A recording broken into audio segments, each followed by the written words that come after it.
This genius girl named Catherine. At the age of just 10 years, she was able to solve the most difficult math problems in elementary school. The principal then called Catherine's parents and told them that she had received a scholarship to go straight to the second grade of junior high school. Not only that, she was also admitted to the best black junior high school. In 1926, racism in America was still very severe. All public facilities are distinguished by the color of their skin, such as toilets, hospitals, schools, and even washbasins where black and white people wash their hands. The principal and teachers were very proud of Catherine's intelligence. They believed that when she grew up, she would be a great person and prove that black people deserve to be treated equally. 35 years later, Catherine is now an adult. That afternoon the car she was driving with her two friends, Dorothy and Mary, broke down. They had to hurry to get to work. They work in the offices of NASA or the United States Space Agency as accountants. In the midst of confusion, suddenly the police came. In those days black people were highly suspicious. They are even forbidden to stop on the road carelessly. If any black people stopped, they would be arrested. Mary then informed him that the three of them worked at NASA and that if they were late, the American rocket could fail to fly. Hearing this explanation, the police were then willing to help them. While at the NASA office, government staff were seen watching the news about Russia's imminent launch of a rocket. The news then irritated the presidential envoy. He then demanded the head of NASA named Harrison to quickly make a rocket to compete with Russia. Arriving at the office, they then went straight to work. While they were distributing assignments, suddenly their boss named Michelle came and then ordered Catherine to move to the Space Research Division. When Michelle leaves, Dorothy rushes after her. She asked for a promotion to become room supervisor because she had worked as a room supervisor for many years, but her salary was still calculated like a regular staff salary and never increased a penny. However, Michelle arrogantly thought that Dorothy was against it and threatened to fire her if she continued to demand a promotion, and this made Dorothy very disappointed. On the other hand, Mary's superiors in the rocket assembly division were confused. Why his homemade rockets always failed to withstand the heat of the Earth's atmosphere. Mary then tried to explain in detail about the source of the problem with the rocket. Hearing the analysis, her boss was so amazed and then said that he would promote Mary to become a rocket assembly technician. Her boss didn't care about Mary's gender or skin color. In such an emergency, he only needed experts to win the competition against Russia. Meanwhile, Catherine has just transferred to the Space Research Division. He was even mistaken for a cleaning service. When she met Harrison, without further ado, Harrison immediately asked, "Will Catherine be able to solve the rocket launch coordinate data formula?" She confidently replied that she would be able to solve it in a matter of hours. Seeing that confidence, he then tested Catherine to check the report of one of the accounting staff named Paul. But while at work, suddenly she wanted to pee.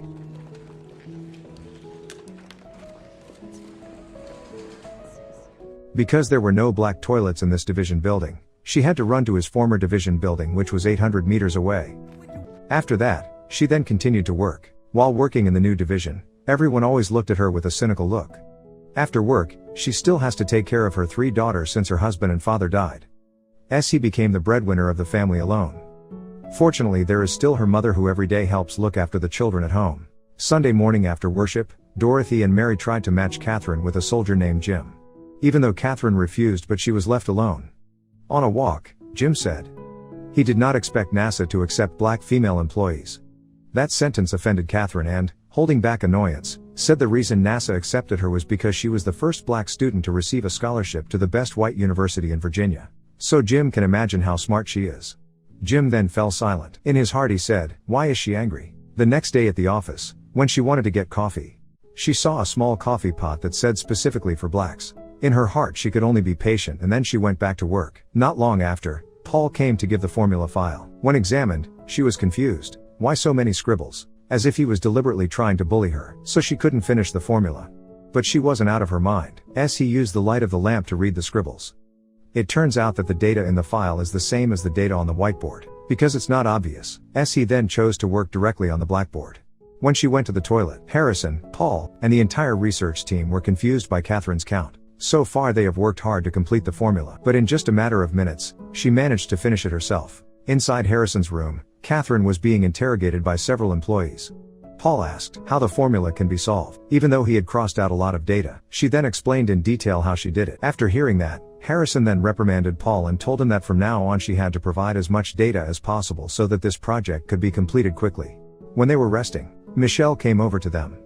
She asked if it was true that Mary wanted to be promoted to a rocket assembly technician. Michelle informed that Mary's application must be rejected because she has not fulfilled one main requirement, namely that Mary is not a white graduate of the university. No matter how high your knowledge is, if you don't graduate from a white university, you will never be a technician at NASA.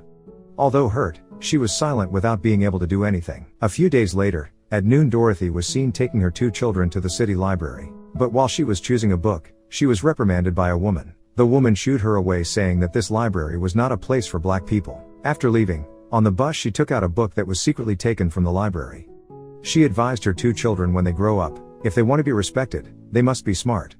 One night Dorothy threw a party at her house. There Catherine met Jim. At that time Jim tried to apologize if his words at the first meeting hurt her. He then invites Catherine to a romantic dance to make amends. Jim's sincerity made her melt. But in the middle of the dance, suddenly heard radio news that reported that Russia has successfully launched a rocket and managed to explore the planet one full circle. For a moment the atmosphere became silent. Early in the morning at the office, Harrison announced that from this moment on, everyone would have to work overtime until the rocket they built could fly into space successfully. But days later, even though everyone has been working overtime continuously, rocket tests still fail. On the next day, NASA bought a sophisticated machine to calculate the coordinates of a point formula automatically. But unfortunately there is not a single NASA employee who can operate it. At night when nobody found out there was a new calculating machine, Dorothy sneaked into the engine room, then studied how the machine worked all night long. The next day she explained, with this new engine, the jobs of black accountants could be in jeopardy of being replaced. Meanwhile, Mary went to court to apply for admission to one of the white men's universities. After getting the trial schedule, she rushed back to the office and then told her boss she didn't want to give up. She would try her best to get into a white man's university to become a rocket engineer. A few days later, Harrison wondered why Catherine often left during work hours, even though it's not time to rest. Looked at Catherine's drenched condition. He is very angry. He wondered why she had to leave work every day for even 40 minutes. With teary eyes, he let out the anger that she had been holding back for so long. 40 minutes per day she spent just for the sake of the toilet. Black people were not allowed to ride bicycles. So every day she had to go to the old division building for 800 meters in high heels. Because in this building there are no toilets for black people. Harrison must have never known that there was a black coffee pot here. As smart or as good as she's work, people will still be disgusted at her black skin. Hear the outpouring of the heart. Everyone in the room fell silent. After being satisfied venting her heart, he then asked permission to go to the toilet again. The next day, there was a commotion in the NASA building.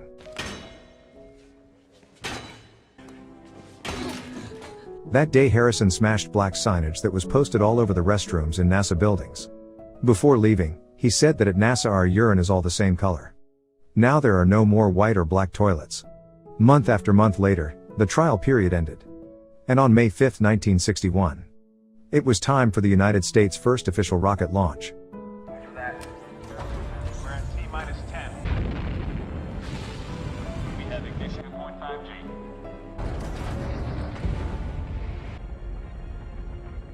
Switching manual roll.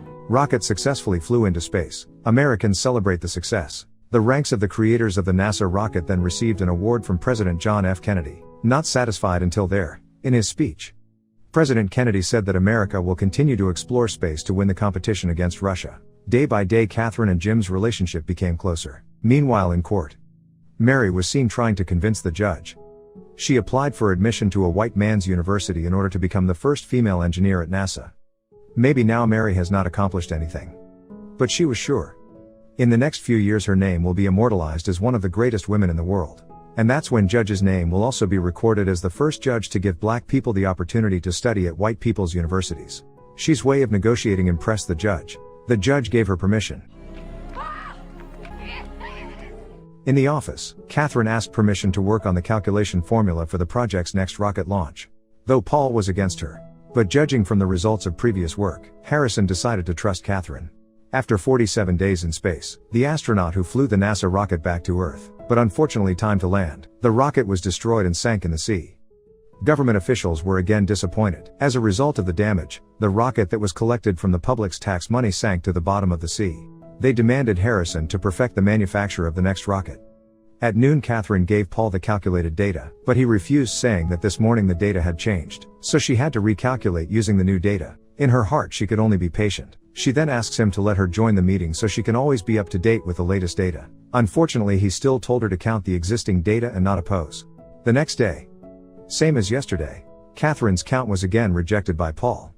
Soon after that, Harrison is coming. She was desperate to ask her boss for permission directly so she could attend the meeting. For constantly begging, he finally allowed her into the meeting room. Astronauts and government officials have gathered. Harrison reported that currently the research team is still in the stage of calculating the coordinates for the launch and landing of the rocket. However, the government envoy was not satisfied with the report. They want clearer numbers. For being at a loss for words, he had to have Catherine do the impromptu counts in person in front of everyone. Miles per hour upon gravity. 1,372 feet. 0.06 degrees west. Square miles.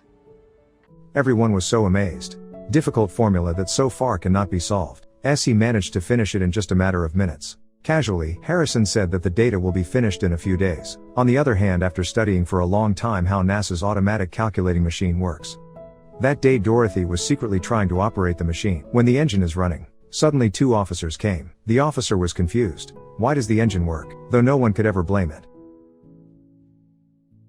The next day Michelle saw Dorothy, then reported that her boss wanted Dorothy to operate the NASA calculator and fire all the other black accountants. It turned out that yesterday's officer reported to her superiors. He answered, if she will accept the position with conditions. All the other black accountants also had to work there with her. Michelle couldn't help but agree. The night of Mary's first day of college. Confused lecturer, why are there black women? She explained that she was legally enrolled in this campus.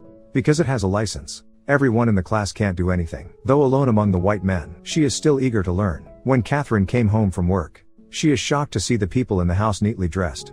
They also prepared a special dinner for her. Not long after that Jim came. He knelt down and proposed to the idol of the heart. There was nothing she could do but cry with joy, and said she was ready. But there are happy moments. There are also sad moments. The next day, Harrison informed that in the near future NASA's automatic calculator will be operational. So from now on the Space Research Division doesn't need Catherine's math skills anymore. He had to return to her old division and join the other black accountants. She could only resign herself to the decision. Before leaving, Harrison's secretary gave her a pearl necklace that all the Research Division employees had jointly made as a keepsake. A few days later, after returning to the old division, Catherine's wedding party was held. On February 20, 1962, America's second rocket launch began and was broadcast on all TV and radio stations. This time the American mission is not just flying into space, but also roaming around orbit just as Russia did. In the operator's room, Harrison asked Paul, why is today's machine count data different from yesterday's machine count data? He then contacted the astronauts to tell them about this data discrepancy. Heard the news. The astronaut asked him to call Catherine right away. The astronaut believed in the black woman because he had seen firsthand how Catherine calculated. If after recalculation later she said the coordinates were accurate, then he will continue the mission. But if wrong, then the mission is aborted. He then ordered one of his staff to hurry to find Catherine. While running towards the division building, the accountant, Catherine's former co-worker, finally felt the exhaustion of running the 800 meters that Catherine used to feel every day just to go to the toilet. At the same time, astronauts are also on their way to the rocket. When it arrived, Harrison's staff immediately handed over the coordinates, then pleaded with Catherine to calculate everything as quickly as possible against the clock. Fuel is ready. The rocket itself is so crucial to a safe and secure condition. Not yet. We are being taught the launch and recovery coordinates on NASA's behalf. But let us say without reservation. Still a go. Yes, sir. So crucial to a safe and secure. Finished counting, she immediately ran to the operator's station.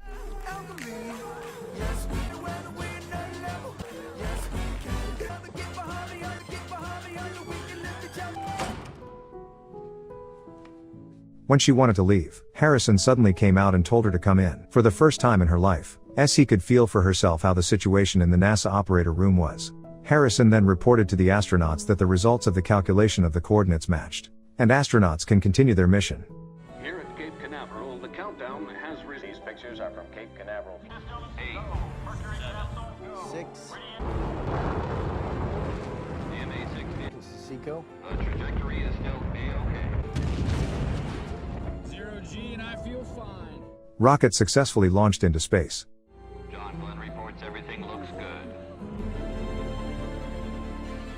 All right. In the Black Clerk's building, when Dorothy wanted to go home, Michelle came to give her an official letter of appointment as head of the calculating machine division.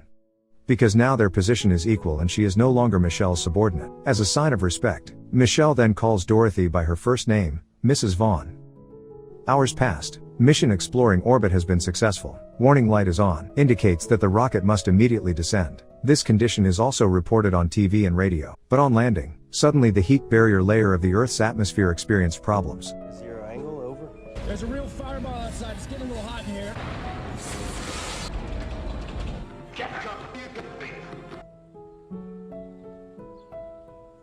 Friendship 7, do you copy? Over.